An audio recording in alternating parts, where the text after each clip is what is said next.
okay? Alex C, back pocket, okay? Hey, boys. All right. Use your voice all day. Use your voice, okay? Swannaroos on 3. 1, 2, 3. Swannaroos! Let's go, boys!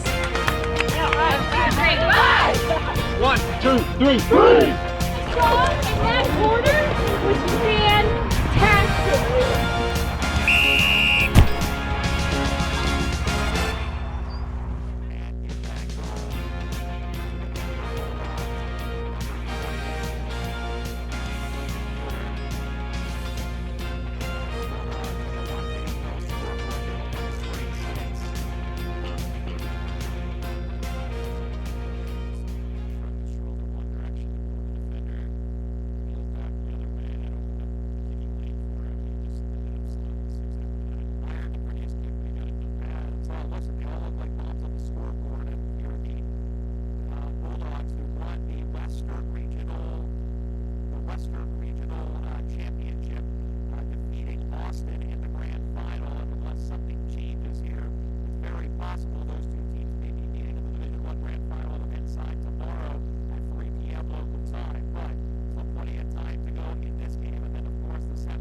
Nice mark over the top. Oh, what a fantastic grab. That off the boot of Dan Libby. I'll tell you what, Golden Gate's always a better side if he's getting plenty used to the football. He's such a good user in the middle. They targeted him right outside 50. It was kind of a short, very tender little pass, but well weighted. Danny took possession there, ended up bombing that ball in for a mark basically on the goal square. Stuart Turner has kicked the goal and tied the game. Watch AFL scoreboard, one straight kick each. It's 6-6. And great result there for Golden Gate. Answering that first goal by Denver was key. They weren't getting as much of the football. Denver seemed to have the answers around all the packs that were forming. Ball on the ground. Denver was coming out with the football. But against the play a little bit there, Golden Gate managed one. Ball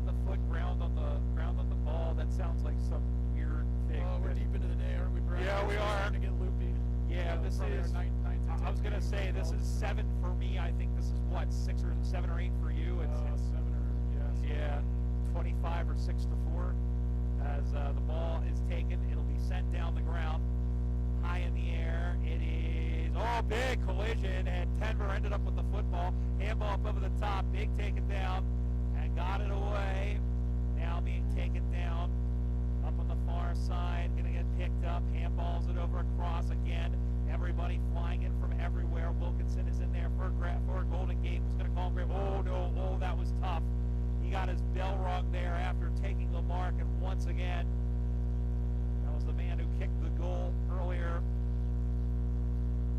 And I managed to again screw things up. It's this one, yeah. It's Uter.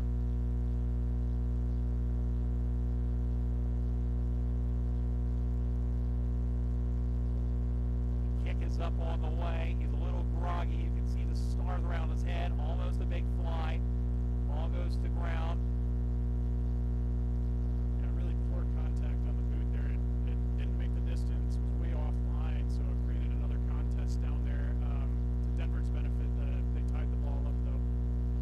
Ball gets hit around, and the ball gets kicked out up on the far side. Ball bounces free.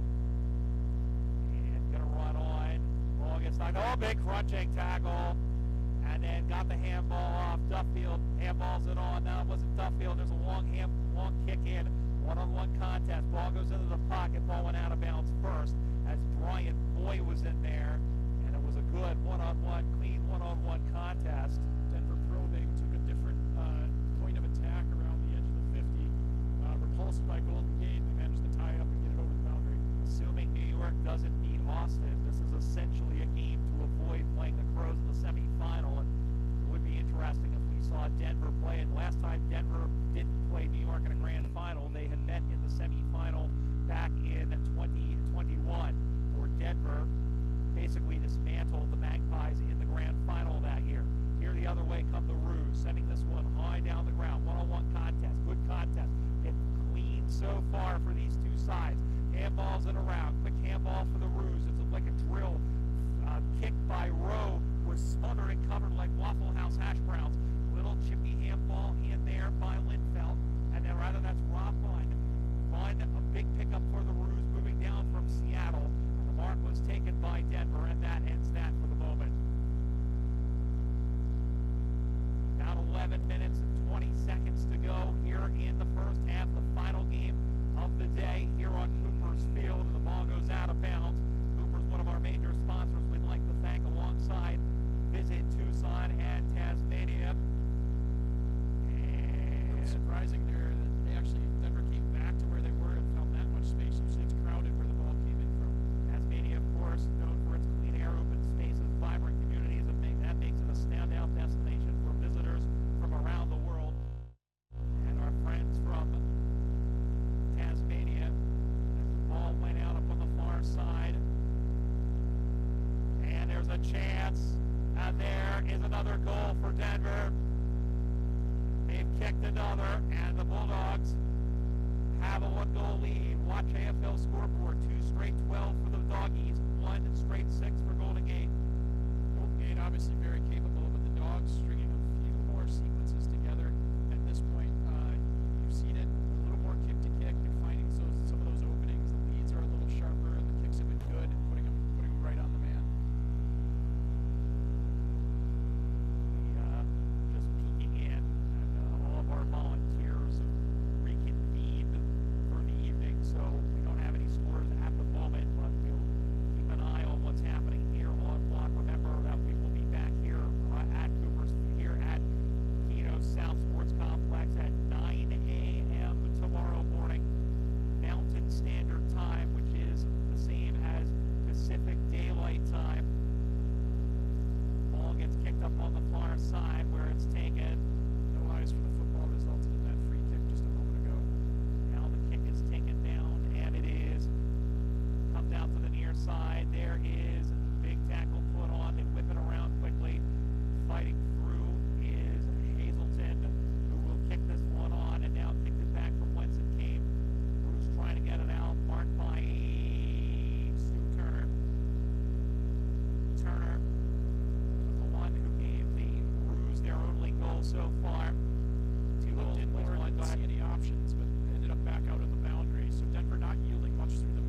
Second half of this final game of the first day of the 2025 USAFL Nationals. And we're on the far side as the Denver Bulldogs leading by 30 points by 5 straight kicks. As the sun sets to our left, the Bulldogs, as Star said, kicking probably towards the easier of the two targets, and Lincoln Uter is going to kick a third. At least 3. He might even have 4. I've lost count. But it is the 7th goal of the day, of the game, for the Denver Bulldogs. They go to 7-1-43. So conversion there was easy. Lincoln Uter, the kick was the easy part. He did the hard part prior to that, leading back into the sun. That kick's trajectory was so low. It was a beautiful delivery, but it would have been really hard this time of day to see that football. But he took care of that, got his mitts on it, and brought it in. After that, slotting the 6 was easy. Taking the opportunity to take a picture for socials of what it looks like from behind the desk as the sun sets to our left. I think in my this is tangential, but we've got it's a 6-goal game at this point as Denver will move the ball forward. I have called, including today, I think somewhere in the neighborhood of about 380 games as this one goes into the middle. And this one is kicked in. It's going to be one-on-one. It'll be marked. And running on again is Uter. It's party time. That's their 8th. 8-7. Or check that. Sorry. It's 8. It's 49 is the score. It's 8-1-49. Yeah, Uter ran his opponent underneath the ball on that. He read the flight better than the defender, and it's really hard as a defender because you're trying to cover the man and pay attention to the ball at the same time. Uter runs him underneath that. The quick turn, he was quicker than his opposition, turns, manages to mark that over his shoulder as he's turning, and then plays on for the goal. I've called a bunch of games at sunset, like right around this time at Nationals, but I don't know that I've probably called a handful of games at either dusk or at dark, and if at all. So this is kind of cool. Well, I had the privilege of being there for your 300th, Brian. We did a regional game together a few years back, and that was a ton of fun. Big milestone for you. I was glad to be alongside. Yeah, glad you were there for it. That was last year. It seems like it feels like it was a long time ago, but that was last summer in Ohio. And I think some point this weekend I'm doing 150 for the regionals. Here comes another goal for Denver. Well, the floodgates have well and truly opened at this point. Denver's showing their class, and they are just running amok around the ground. Golden Gate doesn't have any answers. And we talked about this. You talked about this a little bit earlier when we were talking about the percentage. Like, they're going to win the division. They're going to win the pool here. They're going to finish in first place. At what point do you start throwing the magnets around and start preparing for the game tomorrow? Well, I'll tell you, yeah, it isn't. It isn't a move to show mercy. The coach is going to be looking at this because that culturally is just not a thing in Australia. You don't pull your foot off the gas for any reason. However, the coach should be looking at preservation of his key players. He's probably going to go to his bench a little bit more. He may use people in places that aren't normal for them in the effort to start to save the legs. Anyone that's not familiar with the tournament format, 3 or 4 games in a weekend is a colossal ask. The body's got to get up and down for those. As we look at a possible injury here for Golden Gate, so it is a big ask. Tim Linfelt there, yep. Looking a little wobbly, but he's got the free kick. So yeah, the coach should be starting to manage this, knowing they've got this one in the bag, but he'll see it across the line. His guys will still go hard, but he'll probably do it in a way that starts to preserve the legs of the guys. Comes out to the near side, does Denver, and yeah, I mean, you're playing 2 full games in 2 days, whereas, over in Australia, it would take you 2 weeks to play 2 full games, especially even at the amateur level. And it is a hard ask, but, many of these teams will only play 3 of the 4, but, Denver, as we said, every season since 2019, they've been in the grand final. Before that, they were winners of 8. They have an 8-6 record in the Division I grand final all time, and that goes back to their first appearance in the men's D1 grand final all the way back in the year 2000, which was in Los Angeles. Brian, we end up talking a lot about the differences of the game here in the States versus back in Australia. And full invitation. This is an open invitation. If you've never been to the USAFL Nationals and you're a fan of Aussie rules football, whether you live in the States or abroad, especially Australia, come visit. It's quite a spectacle. 5 fields going at once. We think it's the biggest football carnival in the world. It is. It's a massive effort to put on. I have a ton of fun calling the games with you because we get to see a ton of football, and I get to sit and talk about football with you. Yeah. But you start to get an appreciation for how different the game is in the States and how we do things differently. It's not just a game every Saturday like the comp back home for Australian folks. These tournament formats are front and center for the league structure and the games our teams get here. Absolutely, and this game especially, this is the carrot, and you know, there's no necessarily qualification to make the tournament. You just, if you're able to come, you come and you play your 2 days, and if you're able to put together a good team, then you're higher up on the ladder essentially. And you know, we've seen these teams, especially these two, they're fixtures in Division I. Here they break away. Oh, and a good tackle. They had his ears up, and that one was Andrew Hazelton, who has not given up. Hazelton, yep, go ahead. Bit ill-advised from Uter there. It's probably the only mistake he's made all day to try to play on in that spot. He thought he could run past his opponent, and then he said, not happening. As the ball gets knocked down, going to get cleared out into the middle of the ground. It is dropped, going to get picked up. And a big spin in there, as that was David Thorne for Denver. The Bulldogs, again, watch AFL scoreboard, lead 55-7, 8 goals the difference. The lights turned on at exactly 5:30 local time. You can tell night's coming in the desert. Just a bit of chill in the breeze now. Oh. The shadows are extremely long, and the lights turned on the field, so it's coming. It still says it's 79 degrees, but it doesn't feel like that. As you said, there's still a decent wind, and say maybe about 5 miles an hour as we have a whistle. And I'll tell you what, it did get cold pretty quickly yesterday evening when we were out here as they work it around to Willis Brazil. It is a gentle breeze, but you're starting to feel just a little nip in it now as the evening starts to settle in. They work it around quickly and send this one inside the 50-meter arc once again. Mark, they've done some good marking. I think that was Uter again. Yeah, gosh, he's been everywhere. Really, I mean, just a total ball magnet up in the forward 50. Dakota Hunt was there. And now he's inside the 50-meter. Now he's inside the goal square. And it is Lockie Fleet who kicked that famous goal after the siren to beat Austin at the Super Regionals 2 years ago.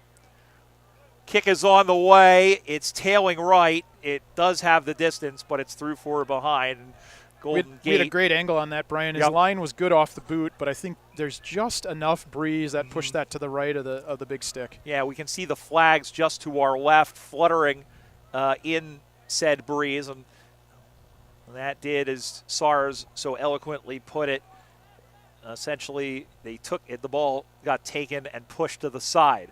9-56 to 1-1-7. Golden Gate hasn't kicked a goal in a while, and the way things are going, they really haven't had the opportunity to as the ball gets sent down the line.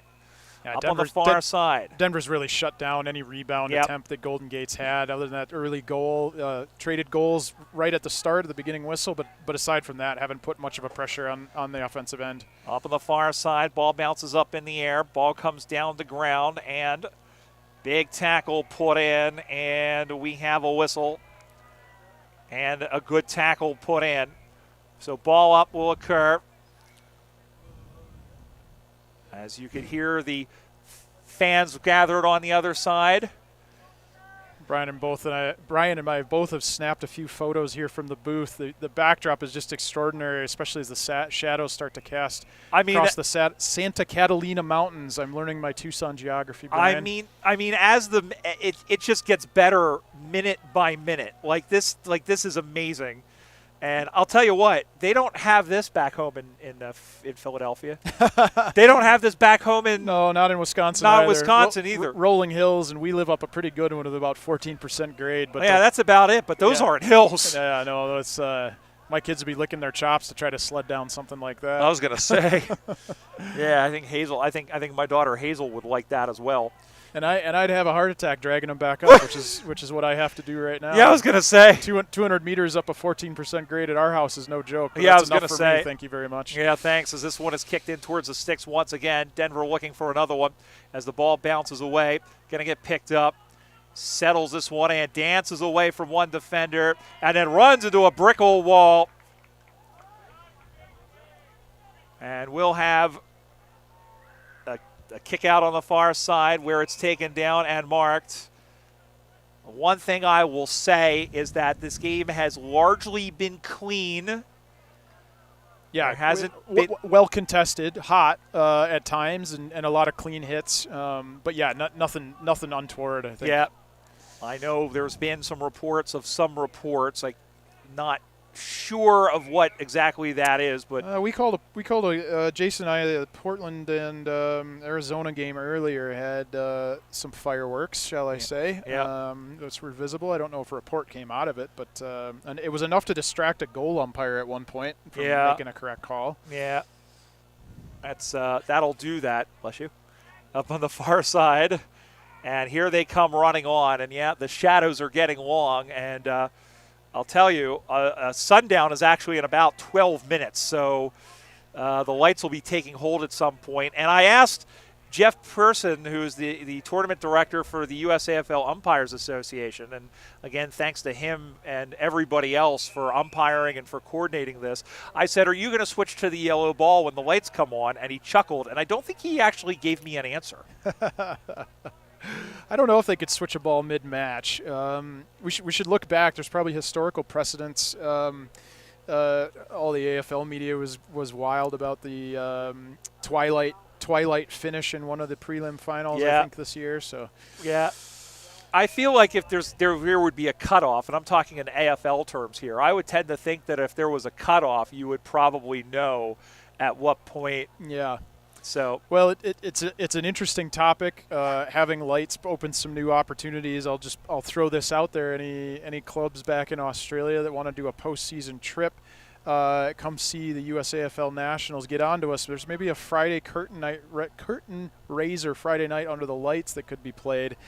Get two clubs to do their postseason trip and play at Nationals for us. Ben Collins sends this one off to the right, and I thought I heard a double tap. I thought it may have been deflected, but in any event, it is through for a behind, and another point goes on the board for the Bulldogs, and things have slowed down considerably with just about 6.5 minutes to go. Went through for a behind, so we didn't need to consult the tachometer.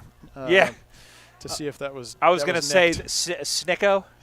We didn't need Snicko for that, No. like in cricket. No. Yeah, correct. Well, once again, 9 a.m. tomorrow morning will be underway here at Cooper's Field. We know we were having some issues with the stream at Field 2, but another opportunity comes in short, but we'll fill you in on what's going to happen with that as best we can. We're going to set up as if we're going to be streaming on both fields, and we'll just cross our fingers and hope that the gremlins that plagued us today stay the bleep away tomorrow as the ball is up on the far side. Again, sent back the other direction, goes up high, marked by Rob Munn. Munn really hasn't been utilized too much in this game, and that's to Denver's credit, I think, as the Revo player puts that one up high, and it's marked by the 16 for Golden Gate, which is nobody who's not listed. Yeah, Denver's done such a good job of locking down any transition that Golden Gate's wanted to get going, and so that the opportunities haven't even been there for the Golden Gate forward line to excel. I think it's Jackson Schur. We've got two 27s on our list, but there's a 29 on the field and not in our list. I think that might be Jackson that's been very, very busy at fullback today. And that one, the opposite end, forwards, nothing. First point in some time for the Roos. They go to 128 on the Watch AFL scoreboard, and that takes it down to under 50 points for the moment, 57-8. And Denver going to wrap up their day at 2-0. They're going to win Pool B. And we haven't heard anything, as we said. We don't have any reports from the other field as to what the Austin New York game was. And if you're just joining us, from all accounts, an absolute classic in the women's quarterfinal as Austin, and we're confirming this, Austin defeated New York 19-18. And there was some confusion because our score originally said that New York had won the game. And in fact, the score now shows that Austin has won the game. Definitely a bit of an emotional roller coaster. And to clarify, the one you're talking about was the women's game. The women's quarterfinal. And playing right now is the other men's D1 game of Austin, New York. So back-to-back Austin, New York matchups. Big rivalry emerging, right? Women and then men back-to-back in the waning hours of day one. Yep. And if Austin has been on the precipice of making the step up on the women's side to Division I on a numbers basis. They have played their way into Division I. And as the sun continues the set here, and now, SARS, I think the entire field is a shadow. Which very nearly. I think just maybe the far forward pocket has about 3 minutes left until the I believe those are the Did you forget the name of your mountains? Well, yeah. That's Santa Catalina. Yeah, I think the west, I've been told, is the Tucson Mountains are to the west. There's 4 ranges here. It's absolutely beautiful. It's like you're in a bowl with this phenomenal backdrop every direction you look. But I got to learn 4 mountain ranges to get it right. So I was going to say, I'm the geography guy, and I didn't even, you did more than me. Oh, nice mark. And that was a tough collision, but everybody came out okay. As this one is, what a nice mark. We've seen good marks on both sides. That's 15, and that is Chris Casano. Casano has the mark. It doesn't look like he fancies himself from this distance. He's been looking for an option, but he's going to have to go for it And now. He got under it a little bit, and the wind is going to blow it back. Oh, what a mark, though. And jumping through and taking it was Declan McCarthy. Really great from the small forward there. He recognized that there was a tie-up underneath the mark in the pack, and he slotted right in front and took it. And he kicks a goal. And there's a huge cheer from the Golden Gate contingent. It's a consolation goal, but when you haven't scored one in, maybe 40 minutes with 2 minutes to go, there is some cause for the citizens rejoicing in Monty Python style. Watch AFL scoreboard shows the Golden Gate Roos at 2-2-14 and the Denver Bulldogs 9-3-57. So the Doggies will go up against the loser of that Austin, New York game, and the team that wins that game will get the Roos. And with all due respect to everybody involved, at least in terms of matchups, the Bulldogs and the Crows are looking at battling each other in the grand final for the 5th time in 6 years. A last meter of sunlight is creeping off the field. It looks, I feel a little bit like Marion Ravenwood and Indiana Jones watching the torch go out in the snake cave as the last little bit of sunlight creeps off the field here. I love when somebody else other than me makes the references. As this one goes in, and it was marked, I believe. Everybody's just kind of looking around, but in fact the ball's going to come all the way back, and that's going to probably take away any up. Well, they're going to get another opportunity here, as this is 50 for Golden Gate,